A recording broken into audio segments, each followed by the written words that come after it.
کیونکہ ابھی اس وقت تو دین ابھی اترنا سٹارٹ ہوا تھا نا، حلال حرام کا تو کانسیپٹ پھر آگے جا کر آیا.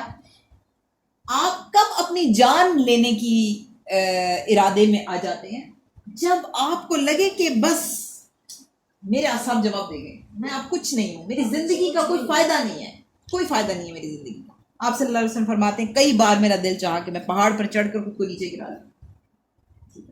اب اس کیفیت میں یہ آپ حضور کا مقام اور مرتبہ اور پھر یہ کیفیات دیکھیں نا، یہ اللہ کا کتنا بڑا احسان ہے کہ اس نے دین کو کتنے خوبصورت طریقے سے اور آپ کی ایک ایک کیفیت کو بین ہی ہمارے لیے محفوظ کر دیا ہے. ہماری زندگی کے لیے یہ روشنیاں ہیں. آپ صلی اللہ علیہ وآلہ وسلم کی ٹینشن ڈپریشنز بھی ہماری زندگی کی روشنیاں ہیں، کیونکہ یہ ہمارے لیے مشعل راہ ہے. ٹھیک ہے، کیونکہ اللہ تعالیٰ کو تو پتہ ہے کہ میرے بندوں نے ڈپریشن میں بھی آنا ہے، انہوں نے ٹینشن میں بھی آنا ہے، انہیں ایسے ٹینشنز بھی ہونی جو وہ کسی کو بتا بھی نہیں سکیں گے. ایسی ٹینشنز بھی آتی ہیں جو ہم کسی سے شیئر بھی نہیں کر سکتے. پھر اب کیا ہوا کہ اللہ تعالیٰ نے فرمایا کہ والضحیٰ، اب کیا ہے؟ قسم ہے چاشت کی. چاشت کے ٹائم پر صبح بہت روشن ہوتی ہے. آپ کو پتہ ہے جب سورج تازہ نکلا ہوتا ہے نا، چاشت میں والضحیٰ میں سورج نکلنے سے لے کر زوال سے پہلے کا سارا وقت چاشت میں آتا ہے، اور یہ میرا خیال ہے دن کا روشن ترین ٹائم ہوتا ہے. ٹھیک ہے، یہاں نئے دن کی قسم کھائی جا رہی ہے. اور ہم نے جب پچھلی دفعہ بات کی تھی والعصر کی، تو ہم نے یہ بات ڈسکس کی تھی کہ قسم اہتمام کے لیے. ٹھیک ہے، کہ آپ صلی اللہ علیہ وسلم کو اہتمام کے ساتھ چاشت کے وقت کی قسم کیوں کھائی جا رہی ہے؟ کہ ہر فرقہ، ہر خطہ، ہر دین، ان کے یہاں پر روشنی جو ہے ایک پازیٹیو سائن ہے، ایک پلس سائن ہے. اگر بات رات سے شروع ہوتی تو اور بات تھی، بات دن سے شروع ہو رہی ہے. ہمارے یہاں ہم روشنی کو کبھی نیگیٹو سمبل کہتے ہیں، امید کی کرن. ہم نے کبھی نہیں کہا امید کا اندھیرا، مایوسی کا اندھیرا اور امید کی کرن، یہ ورڈز ہم یوز کرتے ہیں نا.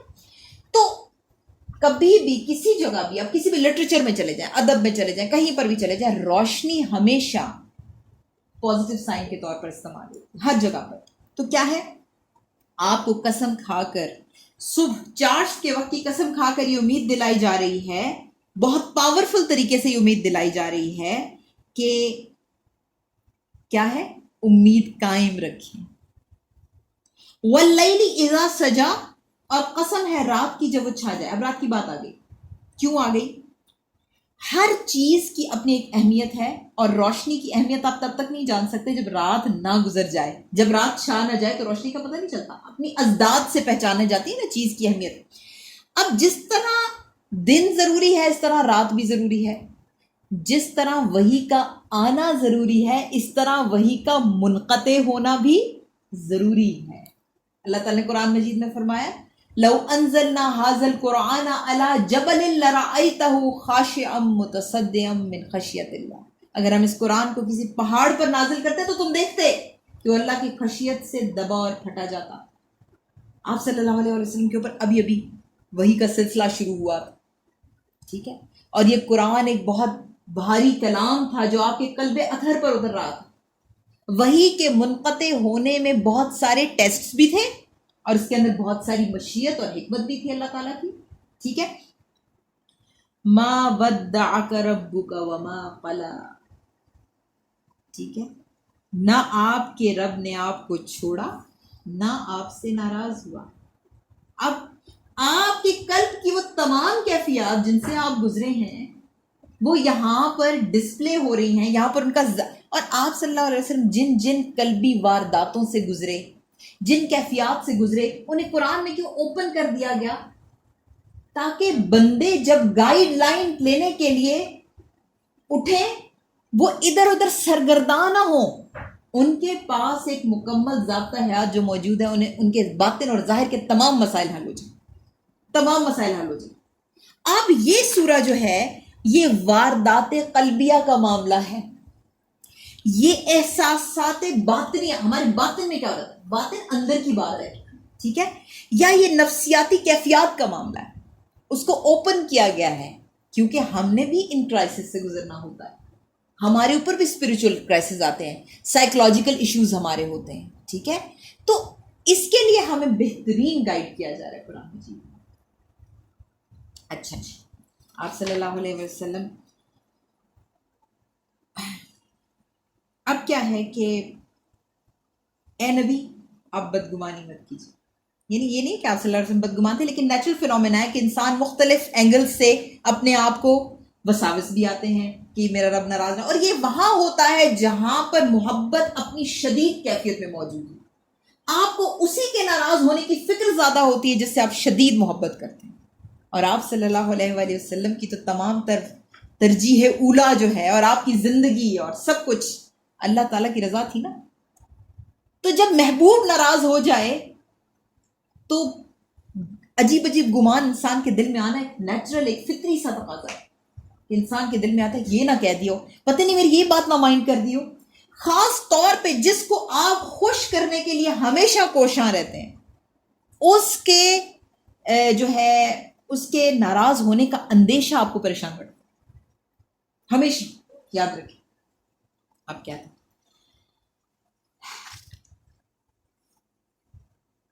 آپ صلی اللہ علیہ وسلم کو کہا گیا کہ آپ کے رب نے نہ آپ کو چھوڑا نہ آپ سے ناراض ہوا. اب کیا ہے کہ یہاں پر اگلی آیات جو 5 آتی ہیں ان میں آپ کو ری ایشورنس دی جا رہی. آپ کو اللہ تعالیٰ آپ کی ان ٹینشن ڈپریشن کی نفی کر رہے ہیں کہ آپ کو ٹینشن لینے کی ضرورت نہیں ہے. وَلَلْآخِرَةُ خَيْرٌ لَكَ مِنَ الْأُولَى, جو آخرت ہے وہ دنیا سے بہتر ہے. اس کے 2 معنی بن سکتے ہیں. ایک تو یہ کہ آپ صلی اللہ علیہ وسلم کی نبوت کے سٹارٹ سے لے کر جو پروسیس آگے چلتا گیا حالات سازگار اور بہتر ہوتے گئے, ٹھیک ہے. یعنی شروع میں تو بڑا ٹف ٹائم تھا, اذیتیں بھی بہت سہی, پھر اس کے بعد آہستہ آہستہ اسلام پھیلتا گیا اور معاملات زیادہ بہتر ہوتے گئے. اب کیا ہے کہ آپ صلی اللہ علیہ وسلم نے فرمایا کہ اب یہاں پہ ری ایشورنس, اللہ تعالیٰ نے بندوں سے ویسے بات کی ہے جیسے بات کی جاتی, اور اللہ تعالیٰ نے بندوں کی خاطر نبی سے ویسے بات کی ہے تاکہ بندے کو بھی حوصلہ ملے. نبی کو حوصلہ دینے کے اندر بھی بندے کو حوصلہ دینے والا ایک حکمت چھپی ہے. جیسے ہم دنیا میں دیکھتے ہیں نا کہ ہمارے بہت ٹیلنٹڈ اسٹوڈنٹ جو ہوتا ہے وہ اچانک کہہ دیتا ہے کہ میں یہ پروجیکٹ نہیں کر سکتا, مجھ سے یہ نہیں ہوتا, ہمت ہار جاتا ہے, ٹھیک ہے. تو اس کا ٹیچر کہتا ہے نہیں آپ بہت ٹیلنٹڈ ہیں, کوئی ایسی بات نہیں ہے, آپ ہمت کریں, حوصلہ کریں. تو موٹیویٹ کرتا ہے نا ٹیچر. اب اللہ رب ہے, آپ صلی اللہ علیہ وآلہ وسلم صرف بندے نہیں ہیں, رسول بھی ہیں, نبی بھی ہیں, ٹھیک ہے. ان کو ری ایشورنس کروائی جا رہی ہے اور فیوچر کے کچھ پکچرز دکھا کر ان کا حوصلہ اور بھی زیادہ بلند کیا جا رہا ہے. آپ صلی اللہ علیہ وسلم کی حدیث ہے کہ میرے ہاتھ میں قیامت کے دن حمد کا جھنڈا ہوگا اور میں اپنے رب کی ویسی حمد کروں گا جو میں ابھی نہیں کر سکتا. حمد کب کی جاتی ہے؟ ہم کب کی جاتی ہے جب آپ کو کسی کے کچھ باتیں, کسی کی کچھ حقیقتیں, کسی کی کوئی معرفت معلوم ہوتی ہے. مثال کے طور پہ میں یہاں بیٹھ کر ڈونلڈ ٹرمپ کی کوئی تعریف نہیں کر سکتی, اس لیے کہ مجھے پتہ ہی نہیں ہے کہ اس کے اندر کوئی خوبی ہے بھی صحیح کہ نہیں ہے, ٹھیک ہے. جب آپ کسی کی خوبیوں کی معرفت رکھتے ہیں تب آپ اس کی تعریف کرتے ہیں, ٹھیک ہے. اسی طریقے سے آپ صلی اللہ علیہ وآلہ وسلم کو رب کی جتنی معرفت تھی, وہ کہ یہاں پہ بڑی اناپروپریٹ مثال, ڈونلڈ ٹرمپ کا نام بھی نہیں لینا چاہیے تھا, لیکن میں ویسے بات کریں کہ ہم کسی کو نہیں جانتے ہوتے مثلا, تو اس کے بارے میں ہم کیا بات کر سکتے ہیں. آپ صلی اللہ علیہ وآلہ وسلم صاحب قرآن تھے, ٹھیک ہے. آپ صلی اللہ علیہ وآلہ وسلم پر قرآن آپ کے قلب پر نازل ہوا, آپ ڈائریکٹ اللہ تعالیٰ کی کلام کو ریسیو کرنے والے تھے, ٹھیک ہے. آپ کو جو معرفت حاصل تھی ویسی معرفت اللہ تعالیٰ کی اور کسی بندے کو حاصل نہیں. لیکن آپ بھی فرما رہے ہیں کہ قیامت میں جیسی حمد اللہ تعالیٰ کی کروں گا ویسی میں ابھی نہیں کر سکتا. یعنی اس وقت جو معرفت کا لیول مجھے عطا ہوگا وہ اس دنیا کی معرفت سے بھی زیادہ ہوگا, ٹھیک ہے. یہ بڑی اہم بات ہے. اب اللہ تعالیٰ فرما رہے ہیں وَلَسَوْفَ يُعْتِيكَ رَبُّكَ فَتَرْضَىٰ، آپ کا رب عنقریب آپ کو وہ کچھ دے گا کہ آپ راضی ہو جائیں گے. اللہ تعالیٰ کو بھی یہ بات کہ میرا نبی ٹینشن میں رہا ہے اتنا عرصہ، اور کیسی دیکھیں عام بندہ بھی اگر اللہ کی یاد میں تڑپے اور پھڑکے نا اور بے قرار ہو تو اللہ تعالیٰ تو اس کو بھی بغیر عطا کے نہیں رکھتا. تو یہ تو نبی ہے جس کا جس کے اندر جس کے ایکشن میں کوئی کھوٹ ہو سکتا ہی نہیں، جس کی سوچ میں جس کے اندر باہر میں کوئی ملاوٹ ہو ہی نہیں سکتی. اس کی بے چینی کو رب نے دیکھا ہے، وہ جانتا ہے. تو اللہ تعالیٰ فرما رہے ہیں وَلَسَوْفَ يُعْتِيكَ رَبُّكَ فَتَرْضَىٰ، ہم ان قریب آپ کو اتنا دیں گے کہ آپ راضی ہو جائیں گے. اس کے اندر ایک پہلو ہے سجسٹیونیس، جسے آپ کہتے ہیں لٹریچر میں. سجسٹیونیس کیا ہوتی ہے؟ اگر آپ کو کبھی کوئی بات بتا دی جائے نا کہ آپ کو یہ ملے گا یہ ملے گا یہ ملے گا، تو سم ٹائمز آپ اتنے خوش نہیں ہوتے. آپ کو کہا جاتا ہے کہ آپ کو وہ کچھ ملے گا کہ آپ کی سوچ ہے. بس ایک بات ہے، آپ اپنے دماغ میں کیا کیا کیا کیا سوچتے ہیں. اللہ تعالیٰ کی دین ہمیشہ سے ہی اتنی وسیع ہے، اور آخرت میں جو دین ہے وہ اور بھی زیادہ وسیع ہے، ہر لحاظ سے وسیع، ہم امیجن بھی نہیں کر سکتے. تو جو دنیا میں جس طرح اسلام پھیلا، آپ صلی اللہ علیہ وسلم کہاں چھپ چھپ کے عبادت ہوتی تھی، اور آپ دیکھیں گے حضرت عمر فاروق کے دور میں کہاں تک سرحدیں گئیں اسلام کی. ٹھیک ہے، اور ہر جگہ درود میں آپ صلی اللہ علیہ وسلم کا نام لیا جا رہا ہے.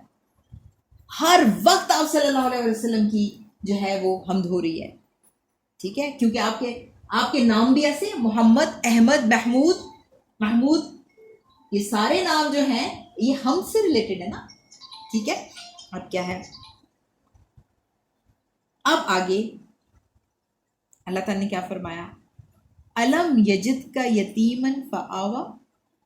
آپ دیکھیں تو صحیح، کیا یہ بات نہیں ہے کہ آپ کو یتیم پایا؟ عرب میں یتیم ہونا ہمارے پاکستان میں یتیم ہونے جیسا نہیں تھا.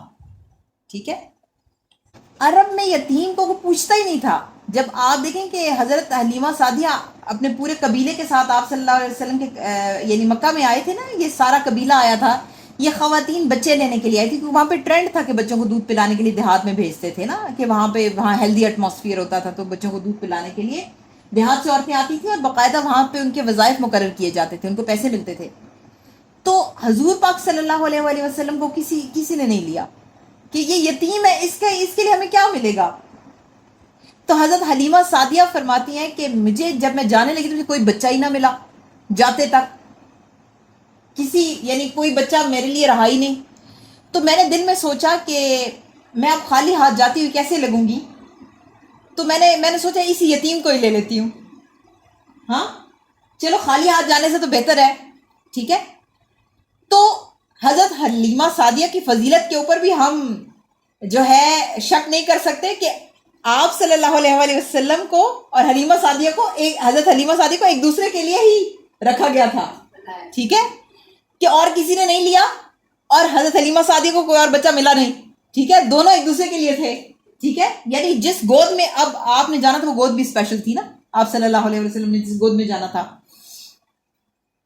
تو حضرت حلیمہ سعدیہ فرماتی ہیں کہ جب میری گدھی تھی ایک، تو جب وہ اتنی سست تھی کہ نا وہ چلتی نہیں تھی. سارا قافلہ جاتے ہوئے جب مکہ جا رہے تھے تو سارا قافلہ اس کی وجہ سے پریشان، اور سب لوگ نا بار بار رکنا پڑتا تھا، وہ چل جو نہیں سکتی تھی، بار بار رکنا پڑتا تھا. اب ہوا یہ کہ جب ہم واپس جا رہے تھے نا تو میری گدھی سب سے آگے آگے بھاگی جا رہی تھی.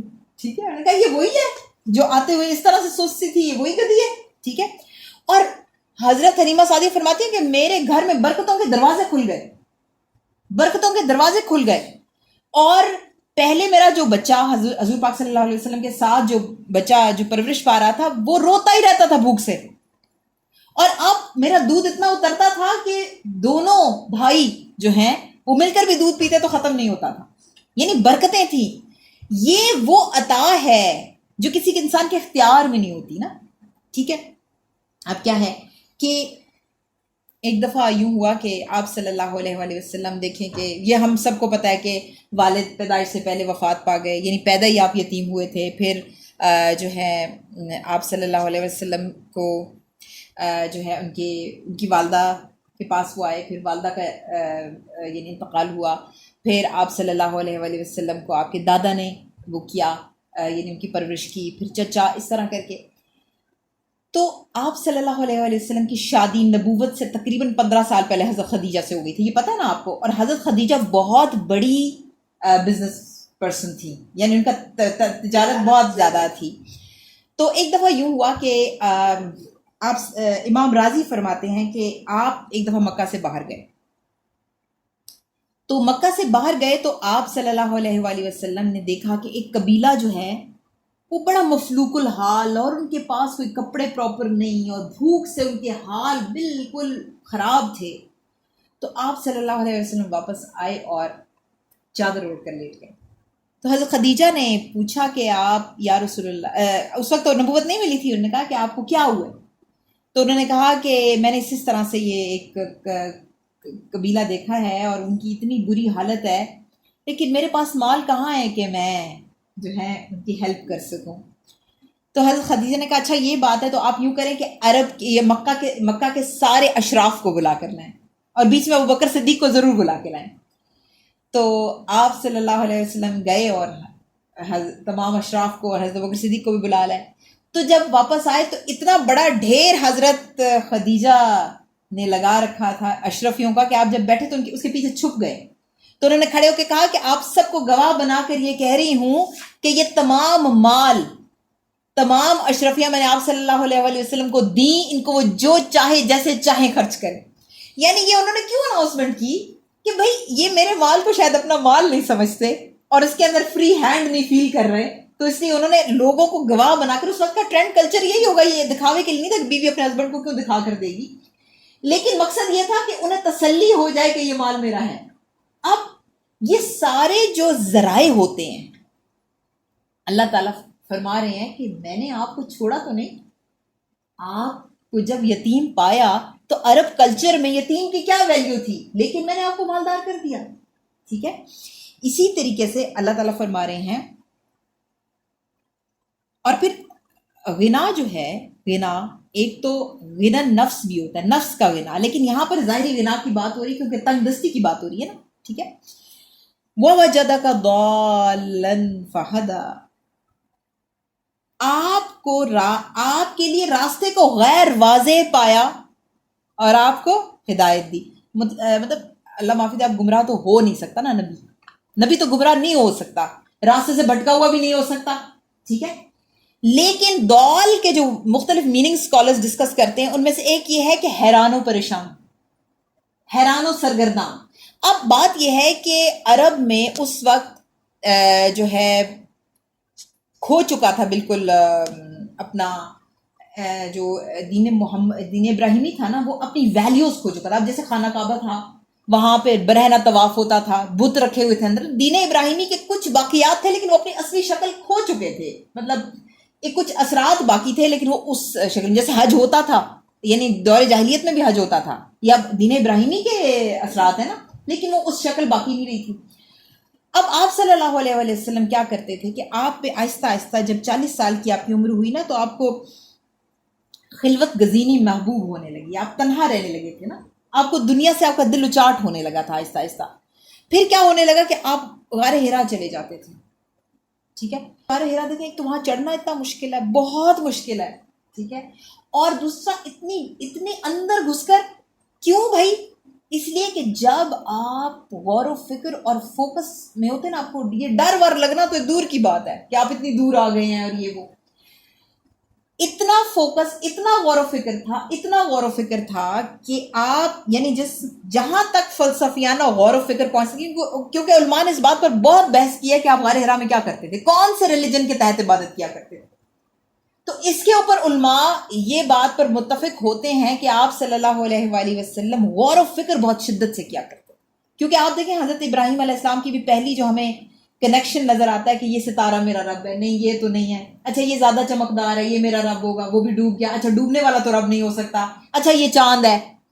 یہ چاند میرا رب ہے، اچھا یہ بھی ڈوب گیا، نہیں میں ڈوبنے والوں کے کو اپنا رب نہیں مان سکتا، پھر سورج نکل آیا. اب یہ ہے عقل ادراک سے جو نیچرل، جو ایک فلسفیانہ ایک فکر اللہ تعالیٰ نے ہر انسان کے اندر رکھی، اس بیس پر وہ رب کو تلاش کر رہے تھے. ٹھیک ہے، تو یہ غور و فکر جب اپنی حد کو پہنچ گیا، ٹھیک ہے، اب وہاں پر یہ مقام آ گیا ہے کہ جس کے آگے نسل انسانی کی رسائی نہیں ہو سکتی. غور و فکر کی بھی ایک حد ہے نا. وہ کیا کہتے ہیں کہ گزر جا عقل سے آگے کہ یہ نور چراغ راہ ہے منزل نہیں. ٹھیک ہے کہ آپ تو یہاں پر وَوَجَدَكَ ضَالًّا فَهَدَىٰ، آپ کو حیران اور غور و فکر اور راستے کو غیر واضح پایا کہ آپ کی نظر میں راستہ غیر واضح ہے تو آپ کے لیے راستے کو واضح کر دیا. ٹھیک ہے، افلاک سے آتا ہے نالوں کا جواب آخر، اٹھتے ہیں حجاب آخر، کرتے ہیں خطاب آخر. اب غور و فکر، کانسٹنٹ غور و فکر انسان کو بہت زیادہ اللہ کے قریب کرتا ہے، اور یہ وہ عبادت ہے جو سرپرائز کی طرح آخرت میں نکل کر آئے گی، کیونکہ اس ایکشن کا کسی کو پتہ نہیں چلتا نا. ہماری باقی ساری باتیں تو نظر لوگوں کو بھی آ رہی ہوتی ہیں، اور یہ لیکن غور و فکر کی عبادت جو ہے نا وہ کسی کو بھی نظر نہیں آ رہی ہوتی. لوگوں کو پتہ ہی نہیں ہوتا کہ آپ رات کو اپنے بستر میں لیٹ کے کیا کیا کر رہے ہیں، کیا کیا غور و فکر کر رہے ہیں. ورنہ آپ ہانڈی پکا رہے ہیں تو آپ کا غور و فکر چل رہا ہے، تو چلتا ہے. ٹھیک ہے، اب کیا ہے، اب یہاں پر وحی کا سلسلہ شروع ہو جاتا ہے. اللہ تعالیٰ فرما رہے ہیں، اور پھر اللہ تعالیٰ فرماتے ہیں وَوَجَدَكَ عَائِلًا فَأَغْنَىٰ. ٹھیک ہے، یہ وَوَجَدَكَ عَائِلًا فَأَغْنَىٰ یہ اگلی آیت ہے. فہدا یہ وَوَجَدَكَ ضَالًّا فَهَدَىٰ یہ اس سے پہلے کیا. اب اس میں کیا ہے، یہاں پر آپ رک کر تھوڑا سا غور و فکر فرمائیے.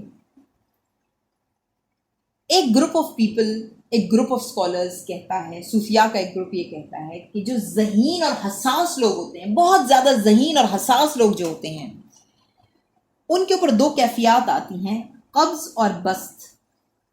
قبض اور بسط، قبض کہتے ہیں یوں گھٹ جانے کو، اور بسط کہتے ہیں کشادگی. ٹھیک ہے، یہ میں آپ کو بتاؤں گی کہ یہ ابھی ہم نے اسپرچل کرائسس کی بات کی تھی، اور میں نے کہا تھا میں آگے جا کے اس کو دوبارہ ایکسپلین کروں گی. اب کیا ہے کہ جب آپ کے اوپر ایک ایسی کیفیت، جیسے میں نے آپ کو بتایا تھا، چھانے لگتی ہے کہ آپ کا نماز پڑھنے کے باوجود کنسنٹریشن ڈیولپ نہیں ہو پاتا، فوکس ڈیولپ نہیں ہو رہا ہوتا، بد دلی کی کیفیت ہے. ورنہ نماز ایک روحانی سکون ہے، لیکن کبھی کبھی یہ روحانی سکون ہمیں نہیں مل رہا ہوتا. ہم پڑھ رہے ہوتے ہیں، کوئی نماز بھی ہماری نہیں چھوٹی ہوتی. ٹھیک ہے، وہ پڑھ رہے ہوتے ہیں، وہ ساری چیزیں ہو رہی ہوتی ہیں.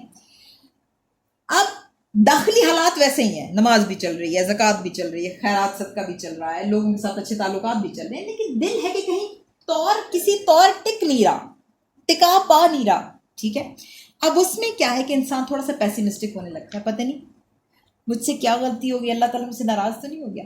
یہ ہمیں بھی آتی ہیں فیلنگس، حالانکہ ہم کتنے گناہ گار ہیں، ہم کتنے گناہ گار ہیں، اس کے باوجود ہمیں بھی فیلنگز آتی ہیں. جب ہمیں عبادت میں کنسنٹریشن فیل نہیں ہو رہی ہوتی تو ہم یہ کہتے ہیں پتہ نہیں اللہ تعالیٰ مجھ سے ناراض تو نہیں ہو گیا، پیسیمزم آنے لگتا ہے.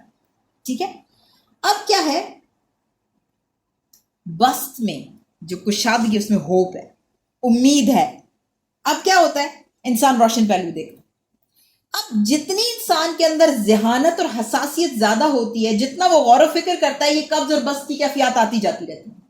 قبض میں وہ بالکل مایوس ہو جاتا ہے، اس کو کوئی اس کی کنیکشنز ڈیولپ نہیں ہو رہے ہوتے اپنے رب کے ساتھ، اور بسط میں اس کا نیکی کرنے کو دل چاہتا ہے، وہ بھاگ بھاگ کر نیکی کرتا. اب ہم دیکھ رہے ہیں نا کہ آپ صلی اللہ علیہ وآلہ وسلم کے اوپر ڈپریشن اور ٹینشن اتنی زیادہ آئی ہے کہ آپ میں کسل آ گیا ہے. کسل سے مراد کہ آپ کی عبادت آپ تہجد کے لیے اٹھ نہیں پا رہے. کبھی کبھی آپ کو یہ پتا ہوتا کہ یہ سامنے والا کام نیکی ہے، لیکن آپ اس کو پکڑ نہیں پاتے، گراسپ نہیں کر پاتے، کیوں؟ دل ہی نہیں چاہ رہا ہوتا.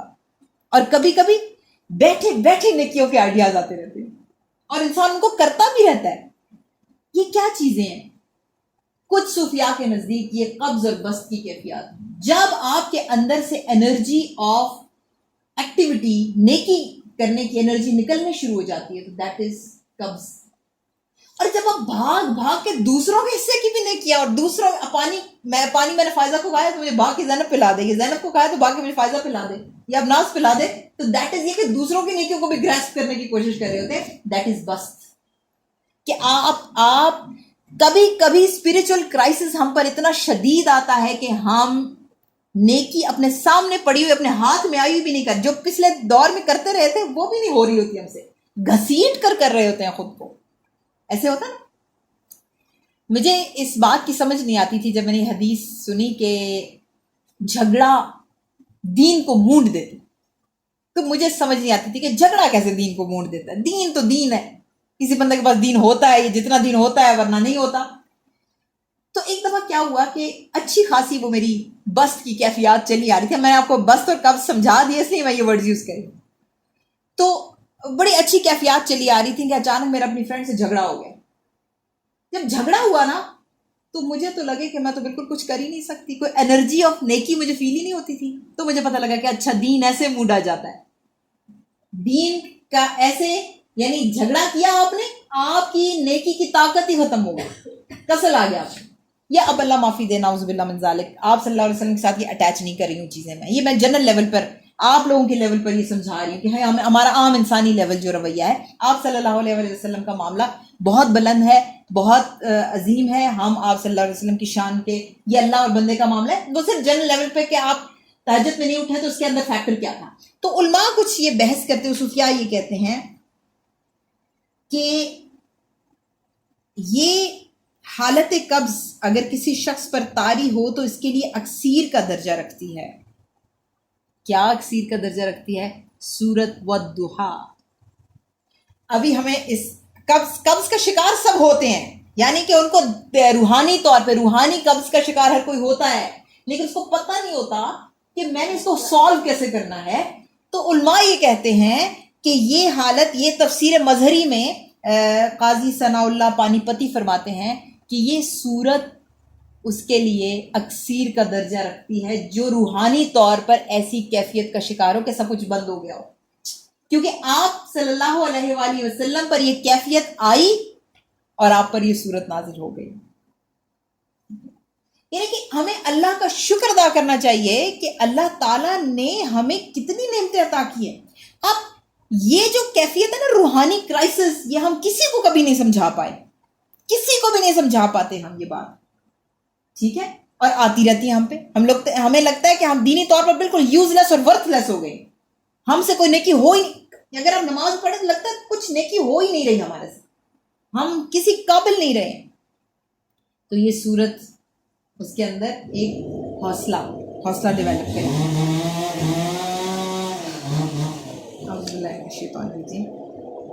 اب کیا ہے؟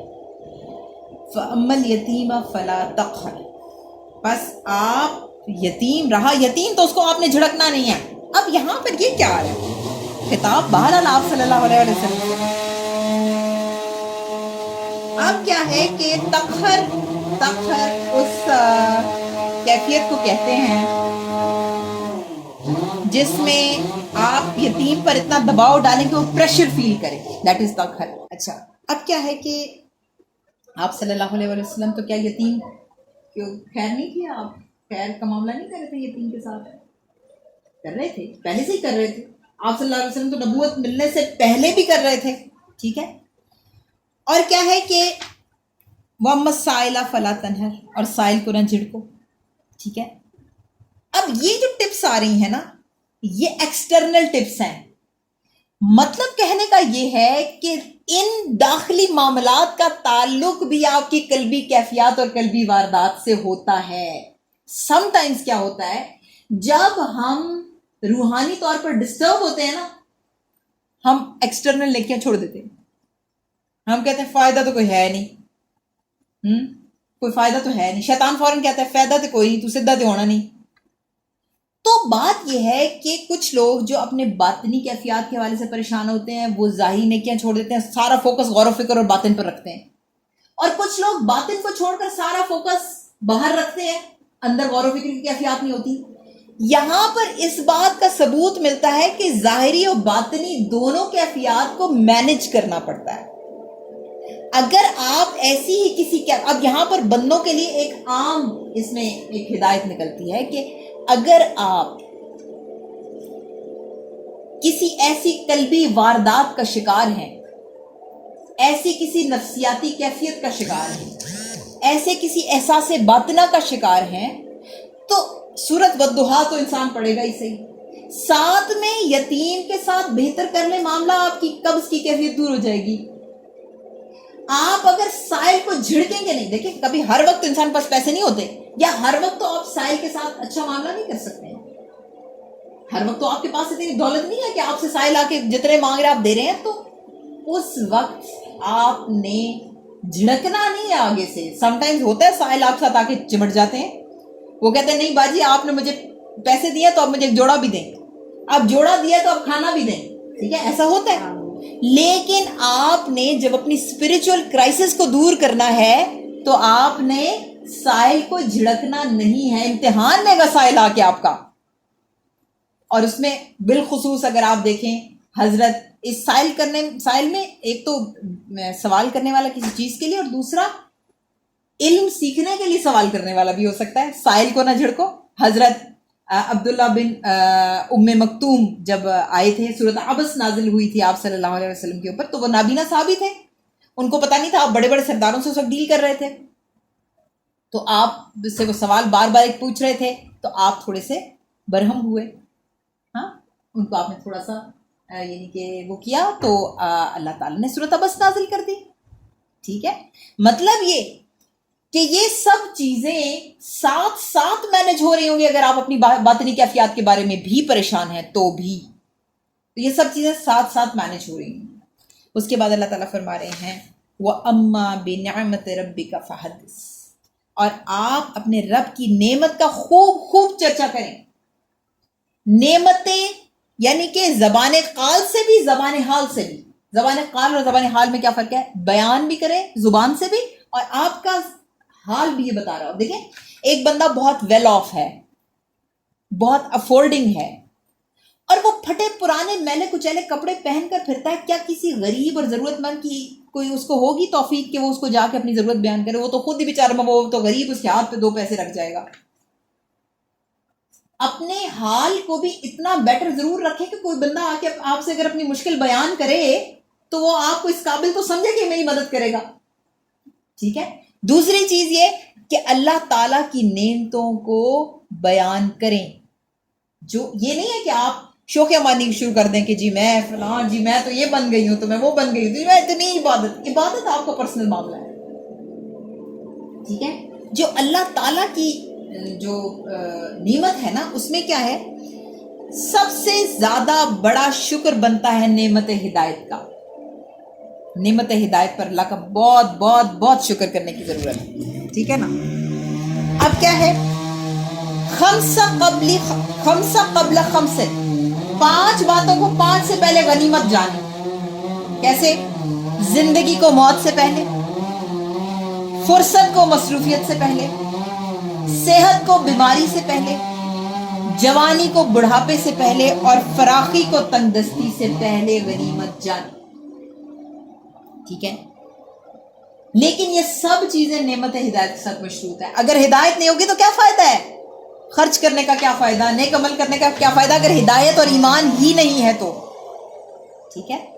تو اللہ تعالیٰ ہم سب کو ہمیں وسعت دے، اور اللہ تعالیٰ ہم سب کے جو روحانی مسائل ہیں ان کو بھی دور کر دے، اور ہمارے ظاہری باطنی، اور ہمیں قلب و نظر کی، ظاہر و باطن کی، اور روح و جسم کی پاکیزگی اور طہارت عطا فرمائے اپنے فضل سے۔ وآخر الدعوانا ان الحمد للہ رب العالمین۔